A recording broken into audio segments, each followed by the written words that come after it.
Hey,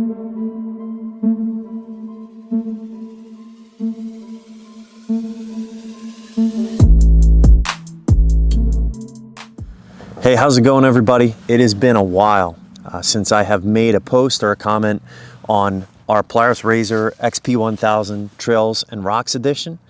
And to be completely truthful with you, in addition to the off-road stuff that I do, I'm actually a teacher. I teach tech ed. And with everything going on with COVID lately, working with my learners that are in person and my distance learners, I have made a ton of videos. It's just all of them have been made based around my tech ed content, design and engineering and SolidWorks and Photoshop and what have you. So if you have a kid who needs some help in SolidWorks or in Photoshop with some of their classes, check some of those videos out. I'll put a link to those playlists right here. In any case, today's a sort of a sad day for me. The RZR goes away today. So truth be told, we get demos. This content that I produced for on this particular machine, we got a lot of content at UTV Off-Road Magazine. So I'm the editor of UTV Off-Road Mag, utvoffroadmag.com. Lots and lots of content for the magazine itself, and I've, for years I've talked about doing some content on my own. We don't do a lot of walk around, talk about stuff for the magazine. And I kind of like doing that. Those are the videos that I like to watch on YouTube. And so that's where we're at. So I figured that as the RZR is heading to its new home here in just a few hours, I might as well make a couple comments about it and, answer the question, would I spend my own money to buy it? It's pretty cold out here. It went from summer to winter basically overnight here in Pennsylvania, and so I'm a little bit cold. I did just wash it. It was pretty filthy and gave it a quick bath, so it's nice and clean for the new owner to come pick it up. But in any case, there are some things that I really love about this machine. Number one, the beadlocks. I absolutely love the beadlock wheels. They're awesome. I don't have any real complaints about them at all. Well, I guess I have one. The center cap is plastic, and on the right rear, it's missing. We probably had 5 miles on it by the time we lost the center cap on it, doing some rock crawling with it, and rock came in contact with it. Rock and plastic, that type of plastic anyway, not a good combination. So that's probably my only complaint about that. It is a really plush ride. This UTV rides really well.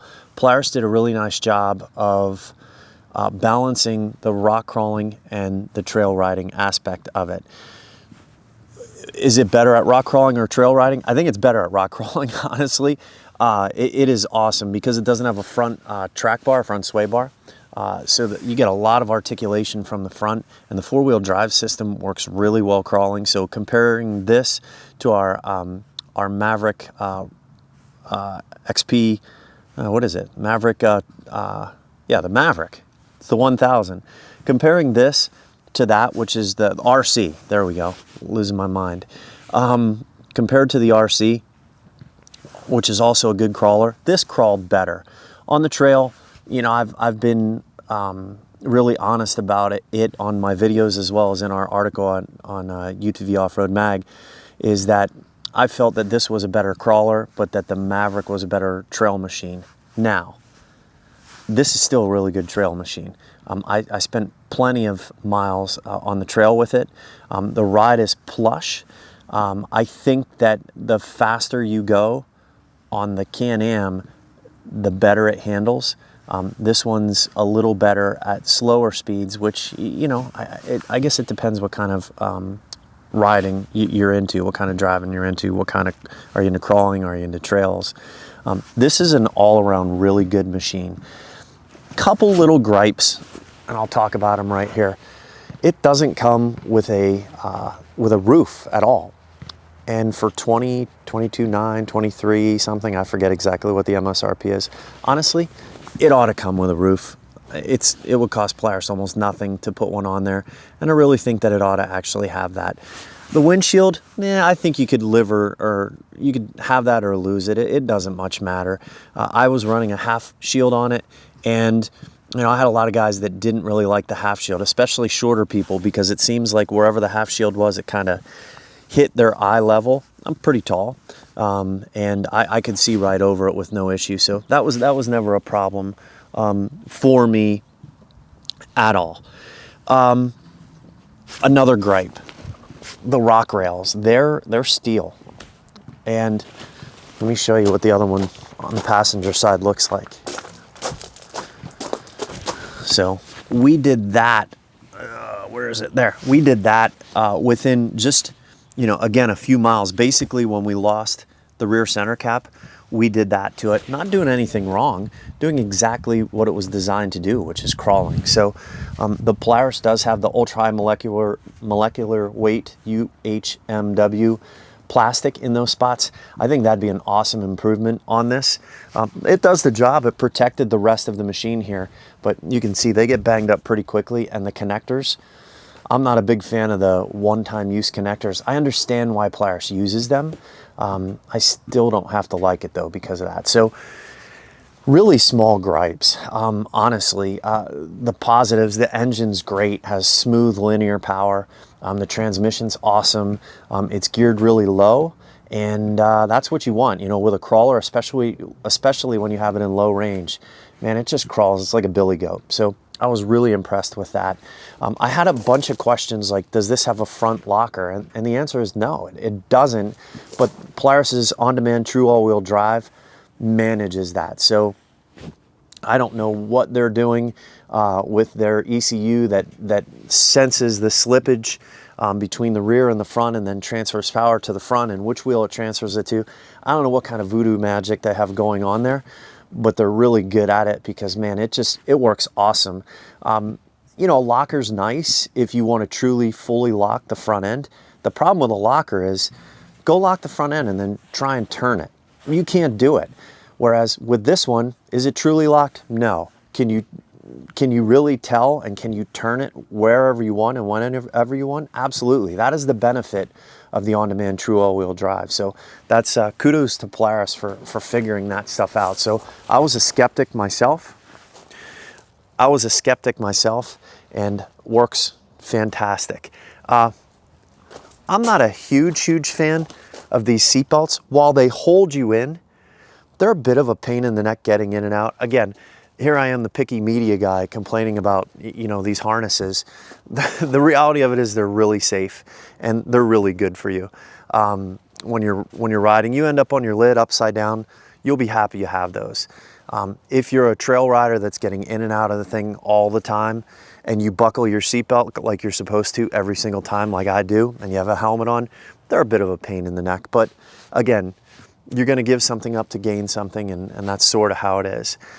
Exhaust note on this is pretty quiet. It's got a ginormous muffler right here, and it does a really nice job of keeping the sound levels down too. So on the bottom here, we have these high clearance A-arms or high clearance locating arms, essentially. So it link arms, whatever you guys want to call them. I grew up in the coal region, so we call things that we're probably not supposed to call them, but you know, it's okay. They're lower link arms, you know, whatever you guys want to say. So in any case, we have those on the rear. We also have high clearance arms in the front, and they work really well. And man, they are super beefy, and they have to be to those lower arms, actually, and the upper arms, to be completely honest with you, are really beefy, and they have to be to handle the heavy tires and the heavier beadlock wheels that this Trails and Rocks edition come with. So, you know, overall, just a really, really good machine. And, you know, the question being, would you buy it with my own money?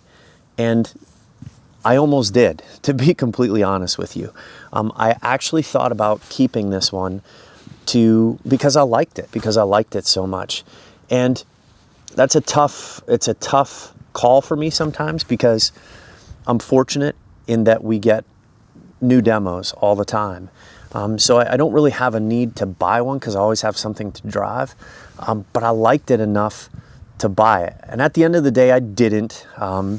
Not because there was anything wrong with it, not because I didn't think that I would like it myself. I absolutely thought I would. It was a dollars and cents thing for me. So we're at the end of the 2020 year. You know, I'm anticipating there's going to be some new things coming out too.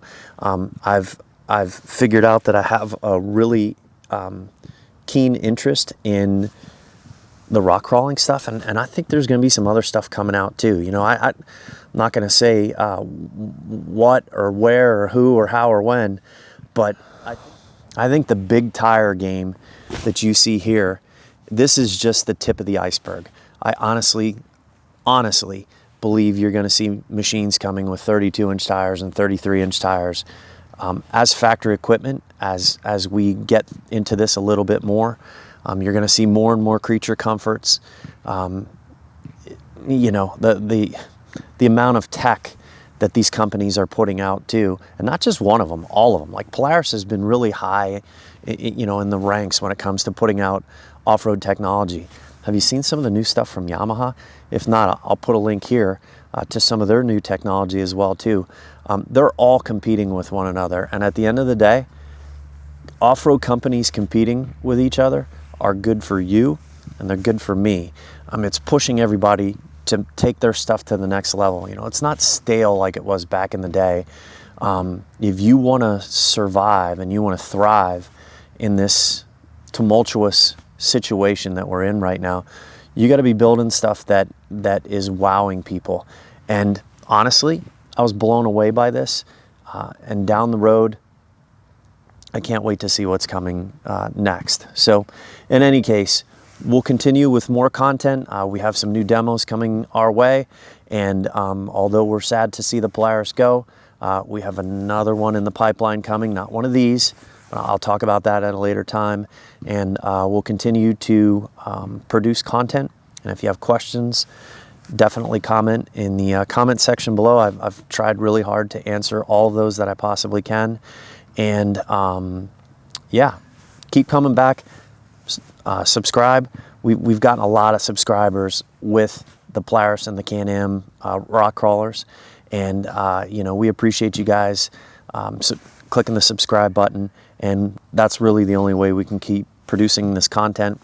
It's an awesome platform. It's totally free for you, and it's a lot of work for us, but it's fun to do. So in any case, have a great day. Thanksgiving coming up. Have a great holiday season with your family, and hopefully 2020 is going to look a little bit different for us in the future. Take care.